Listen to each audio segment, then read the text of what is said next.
मैं हूं आपके साथ मंजू जोनवाल और आप देखना शुरू कर चुके हैं दास सूत्र। भोपाल के ऐशबाग रेलवे ओवरब्रिज निर्माण में हुई गंभीर लापरवाही पर मुख्यमंत्री डॉक्टर मोहन यादव ने एक बड़ी कार्रवाई की है। मुख्यमंत्री के आदेश के बाद लोक निर्माण विभाग के 8 अफसरों को निलंबित कर दिया गया है। बता दें, इस रेलवे ओवरब्रिज को लेकर सोशल मीडिया पर खूब मीम्स बने थे और इसे भोपाल का मुजस्सिमा तक कहा गया था।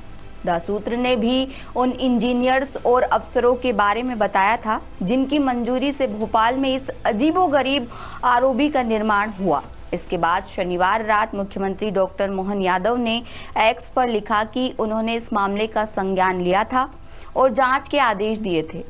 जांच निर्माण के आधार पर विभाग के 2 मुख्य इंजीनियरों के साथ साथ 7 इंजीनियरों को निलंबित किया गया है, जबकि एक रिटायर्ड एसई के खिलाफ विभागीय जांच के आदेश दिए गए हैं। बता दें कि इसके अलावा आरओबी को बनाने वाली एजेंसी और डिजाइन कंसल्टेंट को भी ब्लैकलिस्ट कर दिया गया। सरकार ने यह भी फैसला लिया है कि ओवरब्रिज में जरूरी सुधार के लिए एक कमेटी बनाई जाएगी और इन सुधारों के बाद ही इस ब्रिज का लोकार्पण किया जाएगा। अब चलिए आपको बताते हैं कि किन किन अफसरों के खिलाफ ये कार्रवाई की गई है। इनमें सबसे पहला नाम है शानुल सक्सेना का। ये है सहायक इंजीनियर। इन्होंने रेलवे से सहमति लिए बिना 16 दिसंबर 2021 को जनरल अरेंजमेंट ड्राइंग का अनुमोदन किया था। दूसरा नाम शबाना रज्जाक का है।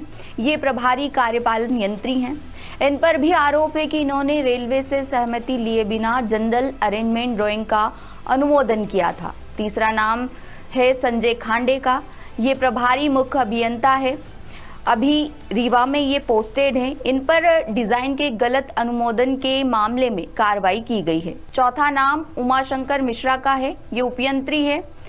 इन पर आरोप है कि इन्होंने बिना रेलवे की मंजूरी के जनरल अरेंजमेंट ड्राइंग का अनुमोदन कराकर काम करवाया था। पांचवा नाम रवि शुक्ला का है। ये प्रभारी अनुविभागीय अधिकारी हैं। इन पर काम कराने में गलती के चलते कार्रवाई की गई है। छठा नाम जीपी वर्मा का है। ये प्रभारी मुख्य अभियंता है। इन पर सेतु परिक्षेत्र भोपाल ने निर्माण में लापरवाही के चलते कार्रवाई की गई है। सातवां नाम जावेद शकील का है। ये तत्कालीन प्रभारी कार्यपालन यंत्री हैं। लोक निर्माण विभागीय राष्ट्रीय राजमार्ग परिक्षेत्र में पोस्टेड है। इन पर भी कार्रवाई हुई है। आठवां नाम है एमपी सिंह। ये प्रभारी अधीक्षण यंत्री है। इन्होंने डिजाइन का अनुमोदन किया था। ये रिटायर हो चुके हैं। इस ब्रिज के बनने की सिलसिले की बात करें तो प्रोजेक्ट मई 2022 में शुरू हुआ था और इसकी लागत 17 करोड़ 37 लाख रुपए तय की गई थी। हालांकि तय समय से तकरीबन 1 साल से भी ज्यादा देरी से ये आरओबी बन रहा है। जब इस ब्रिज का वीडियो सामने आया था तब पीडब्ल्यूडी मंत्री राकेश सिंह ने national highway authority of India यानी कि NHAI से जांच कराई थी।